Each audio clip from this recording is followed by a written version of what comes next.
إن الحمد لله نحمده ونستعينه ونستغفره ونؤمن به ونتوكل عليه ونعوذ بالله من شرور أنفسنا ومن سيئات أعمالنا من يهده الله فلا مضل له ومن يضلله فلا هادي له ونشهد أن سيدنا وسندنا وحبيبنا ومولانا محمدا عبده ورسوله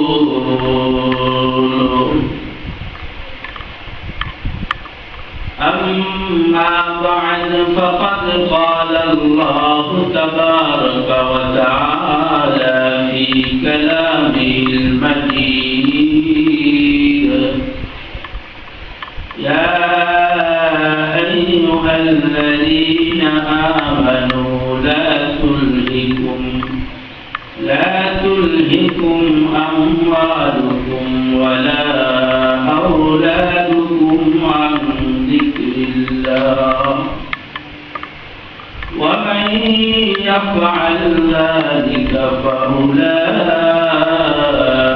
هم الخاسرون وأنفقوا مما رزقناكم من قبل أن يأتي أحدكم الموت فيقول رب لولا أخرتني إلى أجل قريب فأصدق وأكن من الصالحين.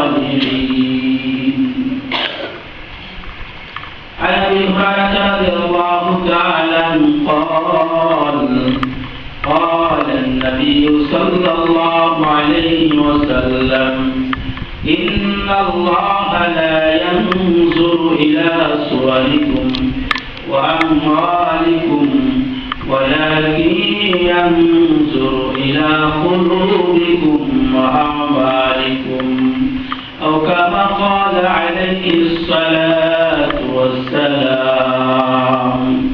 وقال الشاعر توحيدك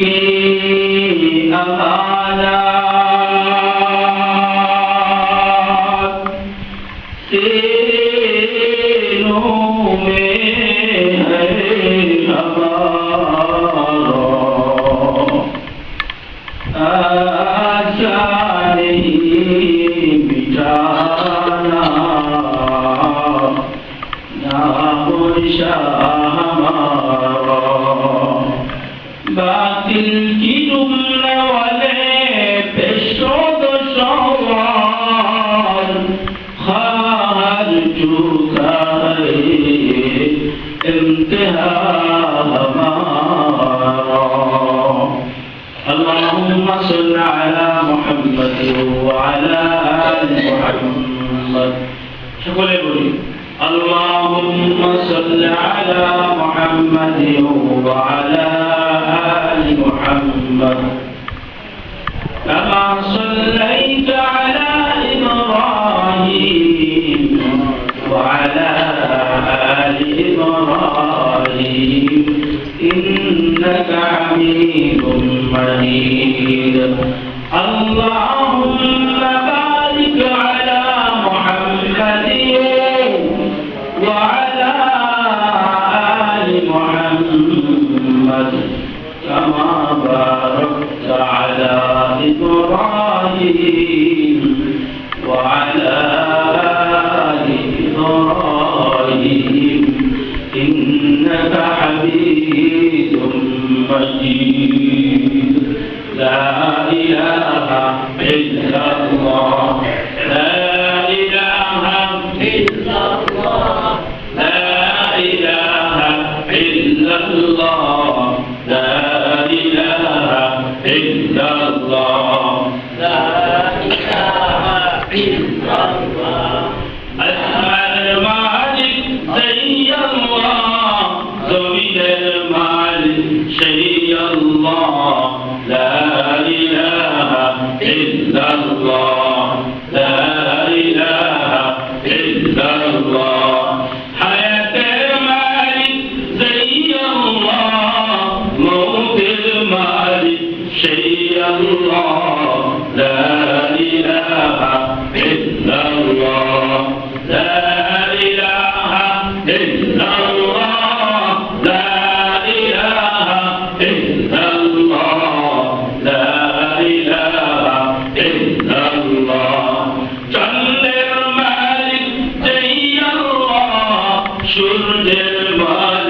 شيء الله لا إله إلا الله لا إله إلا الله لا إله إلا الله لا إله إلا الله لا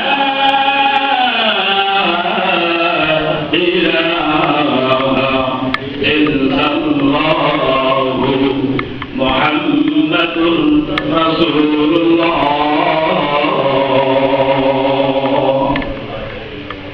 সম্মানিত হাজির, আল্লাহ রব্বুল আলামিনের দরবারে অসংখ্য অগণিত শুকর ও সুজুদ যে রব্বে কায়নাত আমাদেরকে তেনার হুকুম আদায় করার জন্য তেনার ভয়ে আসা, কোরআন ও হাদিস থেকে কিছু কথা বলার শ্রবণ করা এনায়েত তৌফিক দান করলেন।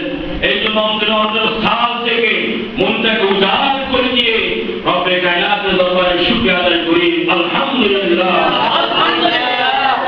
আমাদেরকে এখানে কে নিয়ে আসছেন? আল্লাহ। আমি আমার নিজস্ব ক্ষমতায় নিজস্ব শক্তির বলে আমি আপনি এই দ্বীনি মাহওয়ালে আল্লাহর ঘর মসজিদে আসতে পারি না। আমাকে কে নিয়ে আসছেন? আল্লাহ। এই কথাটা কি দিনের ভিতরে ঢুকানো, দিনের ভিতরে বসানো, দুনিয়ার সব যা কিছু হয় মালিকের পক্ষ থেকে হয়, কথা ঠিক কিনা? কার পক্ষ থেকে হয়? আল্লাহর পক্ষ থেকে। আল্লাহর পক্ষ থেকে হয়। আল্লাহ রব্বুল আলামিন তেনার হুকুম আদায় করার জন্য এবং আমাকে ভালোবাসেন। আল্লাহ রাসূল বলেন মাইয়ুদিল্লাহু বিহি খায়রান ইউফাক্কিহু ফিদ্দীন। আল্লাহ তাআলা যার ভালাই চান, কল্যাণ চান, তার দ্বারা একমাত্র দিনের কাজ করা। নামাজটা দিনের কাজ, কি কাজ না? নামাজটা বান্দার শারীরিক ইবাদত, ঠিক কিনা? যাকাত হলো মানি ইবাদত। বলে যদি করে নিসাব পরিমাণ মালিক হয়, তারপরে যাকাত খরচ হয়ে যায়। আর যাকাত না দিলে তার মাল পবিত্র হয় না, তার মাল পবিত্র হবে না। বলে কিয়ামতের ময়দানে এই মালটি বিশাল সাপ বানানো হবে এবং ওই সাপ হয়ে মালওয়ালাকে মুখের উপরে সবল করতে থাকবে। এই জন্য বাবা আমার পাঁচ ওয়াক্ত নামাজ ঠিক মতন পড়াতে হবে। তার কারণ হলো নামাজ হলো মাওলার হুকুম, আর মাওলার হুকুমকে তার রাসূলের তরিকার উপর আদায় করা নামে বড় দিন শরিয়াত। নামাজ আদায় করতে হবে রাসূলের আদিত দ্বীনের উপরে, রাসূলের তরিকার উপরে। এখন আমি যদি মন করে নামাজ পড়ি, নামাজ হবে? আমি মন করে আমি পুকুরি করে নামাজ শুরু করে দিলাম, নামাজ হবে?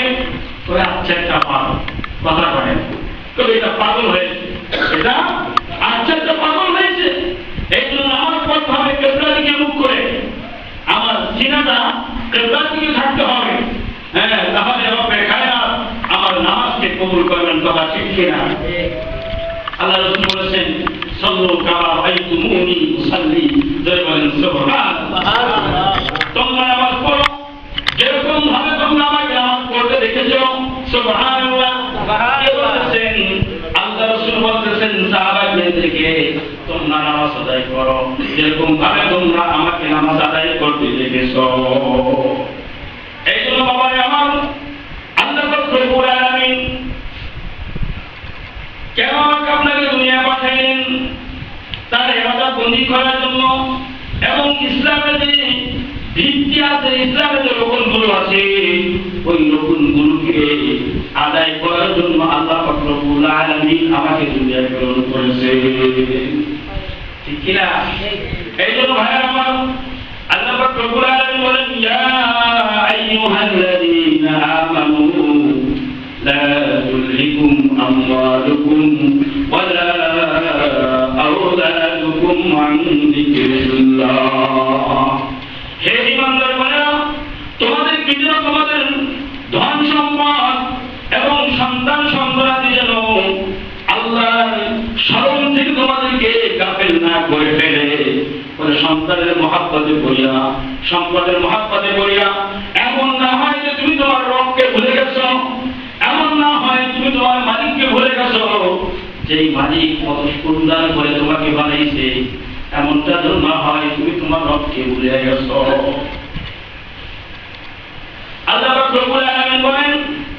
যদি তোমার সন্তান সন্ততি মান সম্পদ যদি তোমাকে আল্লাহর স্মরণ থেকে যদি তোমাকে বিমুখ করে ফেলে, আল্লাহর স্মরণ থেকে যদি তুমি উদাসীন হয়ে যাও, ফাউলাইকা হুমুল খাসিরুন, আল্লাহ বলেন তাহলে তারা ক্ষতিগ্রস্তদের অন্তর্ভুক্ত হয়ে গেল। ভাইরা আল্লাহ তাআলা অন্যের কাছে বলেন ইন্নামা আমওয়ালুকুম ওয়া আওলাদুকুম ফিতনা, নিশ্চয়ই আল্লাহ রব্বুল আলামিন মাল সম্পদ এবং সন্তান সন্ততি তোমাদেরকে পরীক্ষার জন্য দান করেছি। জয় বলে সুবহানাল্লাহ। মা আমাকে কি জন্য দান করেছেন? পরীক্ষার জন্য। সন্তান আমাকে পরীক্ষার জন্য দান করেছেন। মা দিয়ে বান্দাকে পরীক্ষা করতেছে যে তুমি এই সম্পদকে তুমি আমার রাস্তায় ব্যয় করো কিনা। আমি তোমাকে সন্তান দান করলাম, আমি সন্তানকে তুমি সঠিক রাস্তার উপর চালাও কিনা, তাকে তালিম তরিকা শিখাও কিনা, মাদ্রাসায় দাও কিনা। এই জন্য আল্লাহ পাক রব্বুল আলামিন সন্তান দান করেছেন এবং সম্পদের জন্য দান করেছেন যে এই সম্পদ তোমাকে দিলাম, সম্পদ পেয়ে তুমি আমি মালিককে ভুলে দাও কিনা এটা দেখার জন্য। এই জন্য সম্পদ মালিকের পক্ষ দিলে আমার সম্পদ কি? সম্পদ হলে আমার সম্পদ যাকে তাকে আল্লাহ পাক রব্বুল আলামিন দেয় না, কথা কয় না। সবাই কি ধনী? সবাই ধনী না। আর সম্পদ আল্লাহ পাক রব্বুল আলামিন সবাইকে দেয় না। যাকে মালিক পছন্দ করেন, ভালোবাসেন, তাকে সম্পদ দিয়ে পরীক্ষা করেন যে সম্পদের মূলে পড়ে ও দুনিয়ার মানুষেরা তুমি আমি আল্লাহকে ভুলে যাও না। আমি আল্লাহকে যদি ভুলে যাও, ইয়াউমা ইউহমা আলাইহা ফি নারি জাহান্নাম ফাতুওয়া বিহা জিবাহুম ওয়া জুনুবুহুম ওয়া যুহুরুহুম। বলে কাল কিয়ামতের ময়দানে যদি তুমি সম্পদ পেয়ে যদি আমার মালিককে ভুলে যাও, তোমার সম্পদকে যদি তুমি সঠিক রাস্তার উপরে হিসাব না করো, নিসাব পরিমাণ মাল হলে তুমি জাকাত না দাও, মাদ্রাসা মসজিদ যদি তুমি দান না করো, জনকল্যাণ পুরস্কার যদি তুমি না করো, তাহলে কিয়ামতের ময়দানে ওই সম্পদকে জাহান্নামের আগুন উত্তপ্ত করা হবে। বলেন নাউযুবিল্লাহ। জাহান্নামের আগুন উত্তপ্ত করা হবে, জাহান্নামের আগুনে গরম করা হবে। আমার মালিক বলেন জিবাহুম ওয়া জুনুবুহুম ওয়া যুহুরুহুম। এরপরে এই সম্পদ দ্বারা প্রত্যেকটা ব্যক্তির কপালে সেক দেওয়া হবে, এরপরে তার পাদরে সেক দেওয়া হবে, এরপরে তার পিঠে সেক দেওয়া হবে এবং বলা হবে হাযা মা কাসতুম লিআনফুসিকুম। এই হচ্ছে তোমার সম্পদ যা তুমি নিজের জন্য পঞ্জীকৃত করে রেখেছিলে, যেই সম্পদ তুমি জমা করেছিলে। মানুষ চেয়েছিল তাকে তুমি দাও নাই, আল্লাহর রাস্তায় তুমি ব্যয় করো নাই, মাদ্রাসা মসজিদ তুমি দান করো নাই, তুমি সম্পদের গরমে দুনিয়ার জমিনে বন্ধ হয়ে চলাফেরা করেছো। তোমার দাপটে সমাজের নিরহ মানুষ শান্তিতে চলতে পারে নাই। সামান্য একটি সম্পদের গরমে তুমি মানুষের উপরে নিরহ মানুষের উপরে জুলুম করেছো, অত্যাচার করেছো। আর আজকে তুমি বুঝে দেখো এই সম্পদ উপার্জন করার কেমন গামছা, সঠিক রাস্তায় ব্যয় না করার কেমন প্রতিফলন আজকে তুমি বোঝো। এই জন্য বাবারে অনেক আল্লাহ পাক রব্বুল আলামিন সম্পদ আর সন্তান আমাকে কেন দিয়েছেন? পরীক্ষার জন্য দিয়েছেন বাবা। এটা মনে করেন না আপনার থেকে সম্পদ আমার কাছে আল্লাহ দান করেছে, যারা সেটা আমাকে দান করেছে পরীক্ষার জন্য। যে তোমাকে সন্তান দান করলাম, তুমি তোমার সন্তানকে মাদ্রাসায় পড়াইছো কিনা, না দাপুটি জ্ঞান অর্জন করাইছো, না ইউনিভার্সিটিতে তাকে শিক্ষা ইউনিভার্সিটিতে তাকে ভর্তি করে দিয়েছো। বলে আমি আল্লাহ তোমাকে সন্তান দান করেছি পরীক্ষার জন্য। তুমি তোমার সন্তানকে মাদ্রাসায় ভর্তি করছো কিনা, তুমি তোমার সন্তানকে কোরআন হাফেজ বানাইছো কিনা, তুমি তোমার সন্তানকে আলেম বানাইছো কিনা। যদি তুমি তোমার সন্তানকে এই দিনই মাদ্রাসায় না দিয়ে থাকো, তাহলে কিয়ামতের ময়দানে এই সন্তান তোমার জাহান্নামের কারণ হয়ে যাবে।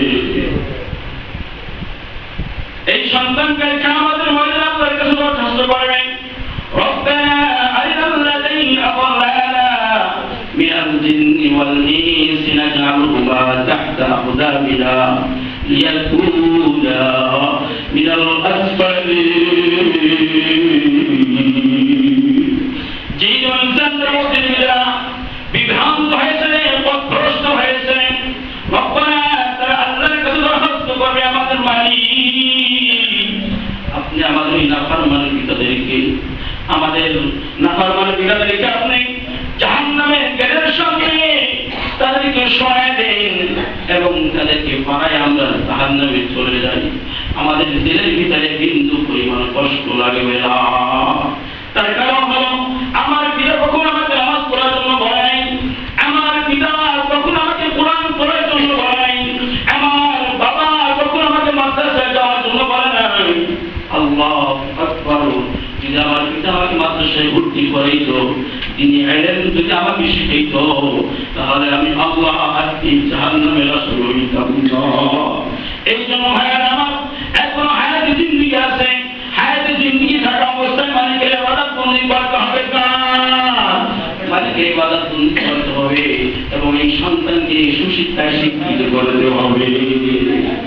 এই সন্তানকে যদি আমি আলেম বানাইতে পারি, সন্তানকে যদি আমি হাফেজ বানাইতে পারি, কালকে আমাদের ময়দানে এই সন্তান জান্নাতে যাবে এবং আপনাকে সুপারিশ করে সন্তান জান্নাতে নিয়ে যাবে। এই যে সম্পদ মৌলার পক্ষ থেকে নেয়ামত, সম্পদ কি নেয়ামত। যেমন এই সম্পদের কারণে কারণ ধ্বংস হয়েছে, বলা যায় না, সম্পদের কারণে কারণ ধ্বংস হয়েছে। আল্লাহ পাক রব্বুল আলামিন যখন মুসা আলাইহিস সালামকে বললেন, মুসা তুমি যাকাত উসুল করো, তুমি কি করো? যাকাত উসুল করো। মুসা আলাইহিস সালাম তার সঙ্গীদেরকে বললেন, আল্লাহর পক্ষ থেকে হুকুম আসছে, আল্লাহর পক্ষ থেকে অর্ডার চলে আসছে, 1000 দিরহামে 1 দিরহাম আল্লাহর রাস্তায় যাকাত দিতে হবে, 1000 দিনারে 1 দিনার আল্লাহর রাস্তায় যাকাত দিতে হবে। 1000 যদি কারো বকরি থাকে, ওই 1000 বকরি থেকে মাত্র একটা বকরি আল্লাহর রাস্তায় দান করতে হবে। কথা ঠিক না বেশি?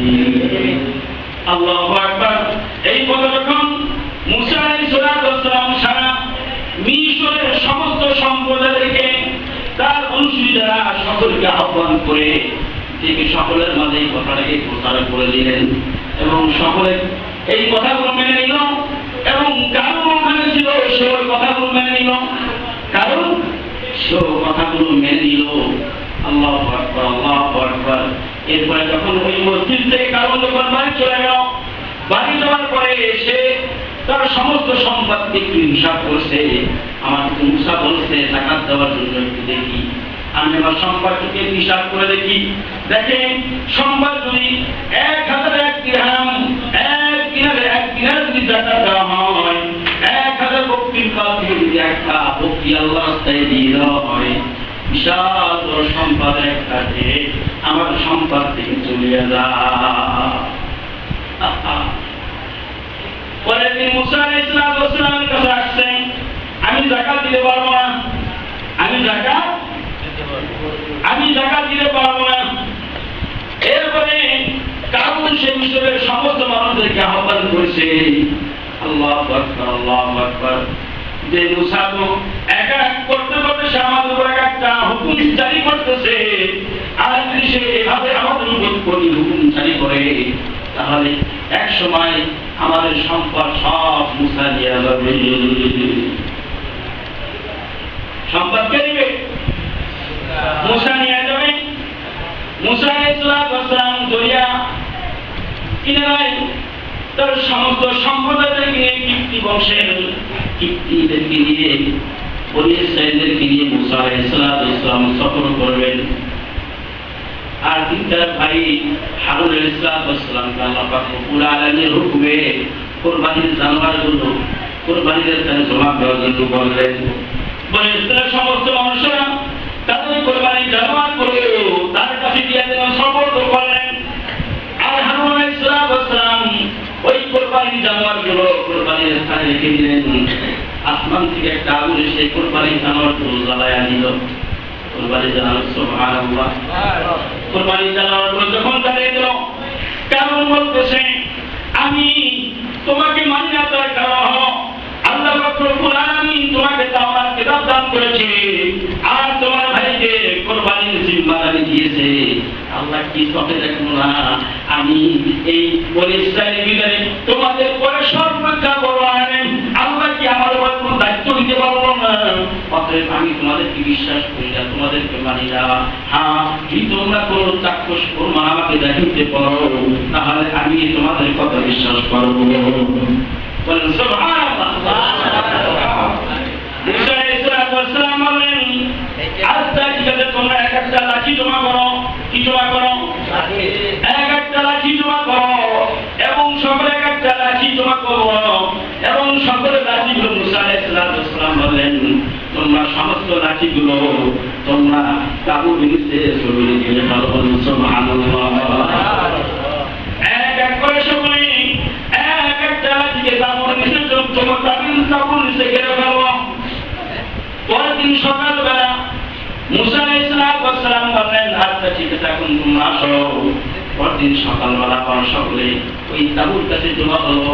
তাঁবুটা যখন সরাইতে দেখে হারুন আলাইহিস সালামের যে লাঠিটা জমিনে পোতা হয়েছিল, ওই লাঠিটা তাজা হয়ে গেছে। সুবহানাল্লাহ। ওই লাঠিটা তাজা হয়ে গেছে, সবুজ হয়ে গেছে, এবং ওই লাঠিটা চতুর্পাশ থেকে কাণ্ড বাইর হয়েছে, সবুজ ঘাস, সবুজ ডালপালা বাইর হয়েছে। আল্লাহু আকবার, আল্লাহু আকবার। এই অবস্থা যখন কারণ দেখলো, কারণ বলতেছে যে মুসা তুমি জাদু করছো, আর এখন তোমার জাদু থেকে এটা বড় আশ্চর্য কোনো জাদু না। তার কারণ তুমি জাদু করো এবং তোমার ভাইও জাদু করে, বরং জাদু ছাড়া কিছু না। এরপরে কারণ সে ওখান থেকে সরে গেল। ওখান থেকে সরার পরে বিশাল অট্টালিকা তৈরি করলো। আল্লাহু আকবার, আল্লাহু আকবার। ওই অট্টালিকার যতগুলো দরজা আছে, সমস্ত দরজাগুলো স্বর্ণ দ্বারা নির্মাণ করেছে। কারণ কি করছে?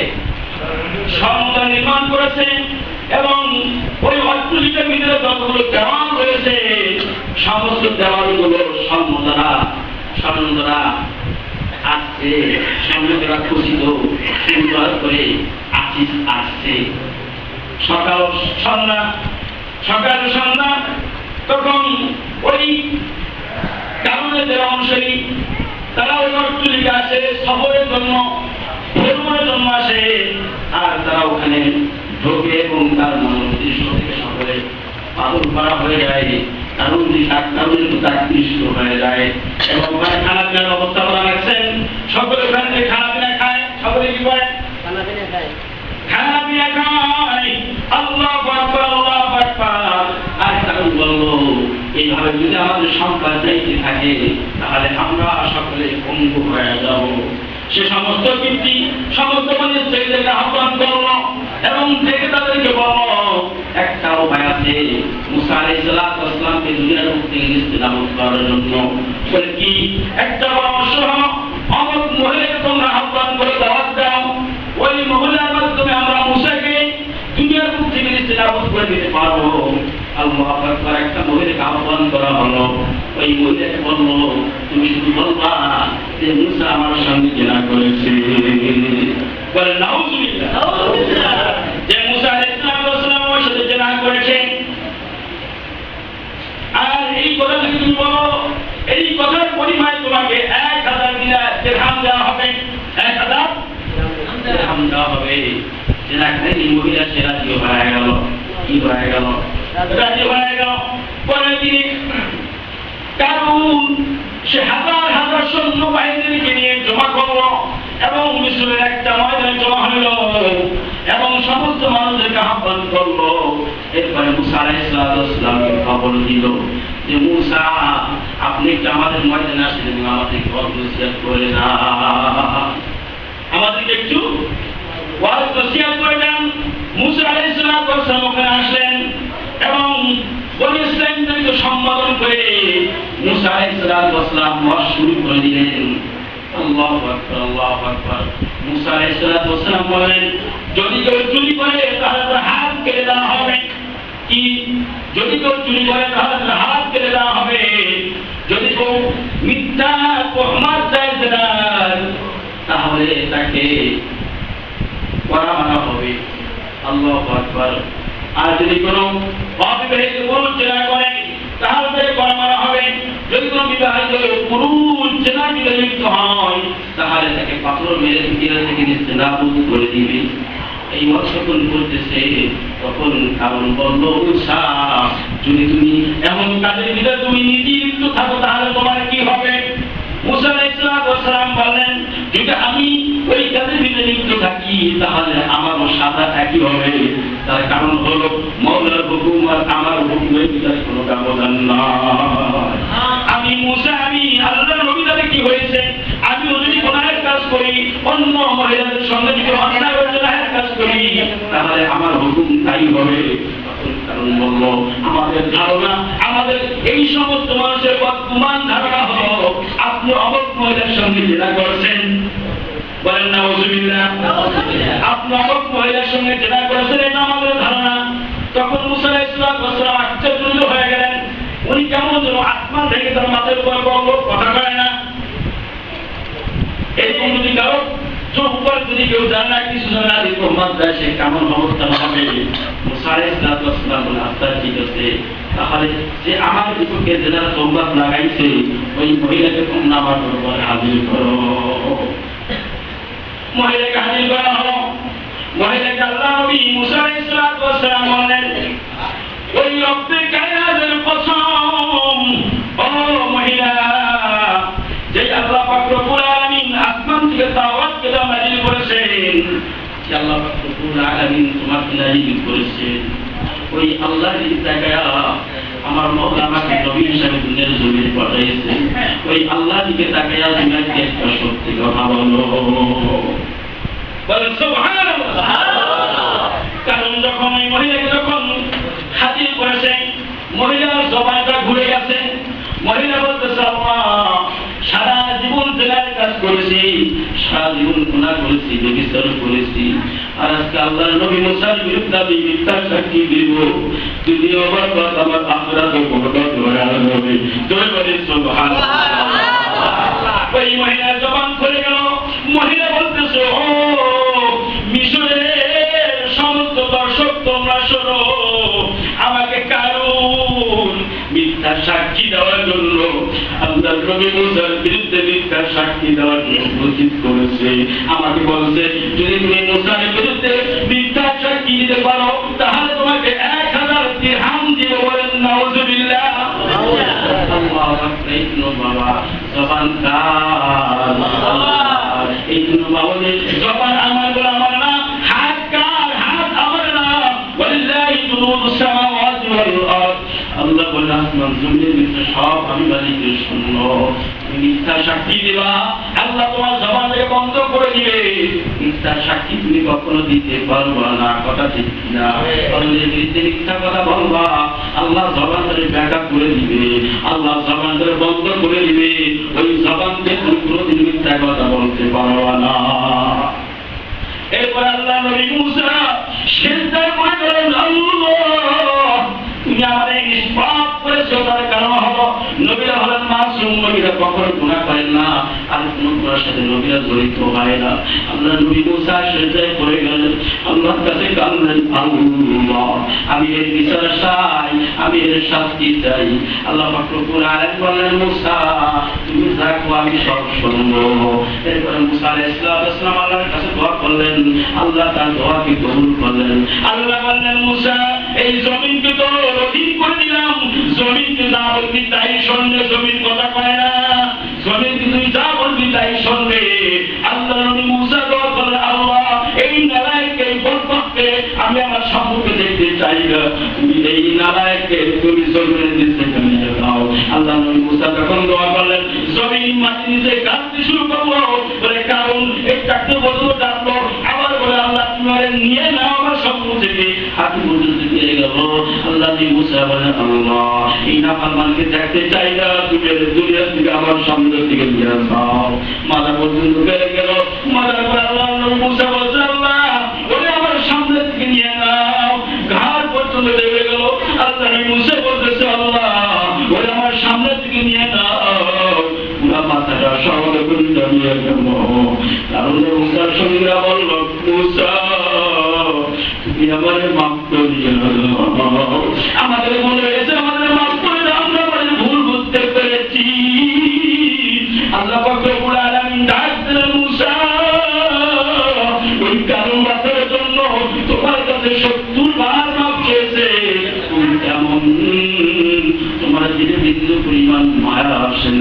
ও মুসা তুমি শোনো, ওই কারণ যদি একটা বার আমি রবকে ডাক দিত, আমি আল্লাহ ওই কারণের সমস্ত গুনাহগুলো মাফ করে দিতাম। এই জন্য ভাইরা, মাফ করার মালিককে আল্লাহ, গুনাহ মাফ করার মালিককে আল্লাহ। এই জন্য বান্দার সেবা হলো গুনাহ করা। বান্দা যত গুনাহ করবে, গুনাহ করার পরে যদি সে তওবা করে, তওবা করেন যখন সে তওবা করে, আমার আল্লাহর আরশ আজিমের নিচে, আমার আল্লাহ আরশ আজিমের উপরে বসে থাকতে পারে না। আল্লাহ বলেন, কুল ইয়া ইবাদিয়াল্লাযীনা আসরাফু আলা আনফুসিহিম লা তাকনাতু মিন রাহমাতিল্লাহ। একে আপনি বলে দিন, যারা শিরহীন গুনাহ করার কারণে নিজেদের নফসের উপর বিরোধ করেছে, তারা যেন আমার রহমত থেকে নৈরাশ না হয়ে যায়। তার কারণ হলো বাবা, মাফ করার মালিক কে? কে মাফ করার মালিক? আল্লাহ মাফ করার মালিক। এই জন্য সর্বপ্রথম ঈমান কায়েম রাখতে হবে। আল্লাহ রাসূল যে বিধান নিয়েছেন, ওই বিধানকে পরিপূর্ণ মানতে হবে। কথা ঠিক না বেশি? আল্লাহ রাসূল যে বিধান নিয়েছেন, এই সুন্নাত ইসলাম ধর্ম নিয়েছেন, ওই ধর্ম যদি আমি মানতে পারি, মরার পরে আমার জান্নাত কে দিবে? আল্লাহ। এই জন্য আল্লাহ পাক রব্বুল আলামিন পাঁচ ওয়াক্ত নামাজ ঠিকমতো আদায় করে রাসূলের আদর্শ পরিপূর্ণ মেনে কবর তৌফিক দান করুন। ওয়া মা আলাইনা ইল্লাল বালাগ।